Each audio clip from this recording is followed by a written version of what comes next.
అందరికీ నమస్కారం. ఇండియాలో మోస్ట్లీ 60-70% పిల్లలకు అనీమియా అంటే రక్తహీనత అన్నమాట. ఇది ఎందువల్ల వస్తుంది, ఏ కారణం చేత వస్తుంది అంటే పోషకాహార లోపం వల్ల వస్తుంది. ఇలా వచ్చిన పిల్లలకు న్యూరల్ డెవలప్మెంట్ అంటే బ్రెయిన్ డెవలప్మెంట్ అనేది బాగా తగ్గిపోతుంది. దీనివల్ల గ్రోత్, ఇమ్యూనిటీ అనేది కూడా బాగా తగ్గిపోతుంది. దీనివల్ల రీకరెంట్ తరచుగా ఇన్ఫెక్షన్స్కి అనేది గురవుతూ ఉంటారు. ఇటువంటి పిల్లలకు ఎటువంటి పోషకాహారం ఇవ్వాలి అంటే ఇప్పుడు నేను చెప్పేవన్నీ ఖచ్చితంగా వాళ్ళ డైట్లో ఉండేలా యాడ్ చేసుకోండి.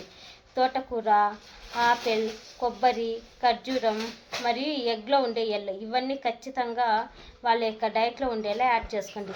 ఇవన్నీ ఇచ్చినా కూడా హెచ్బి లెవెల్స్ అనేది ఇంప్రూవ్ అవ్వకపోతే టోనోఫెరన్ డ్రాప్స్ ఇది వాళ్ళ యొక్క వెయిట్ను మరియు గ్రోత్ను బట్టి అడ్జస్ట్ చేస్తూ వేయండి.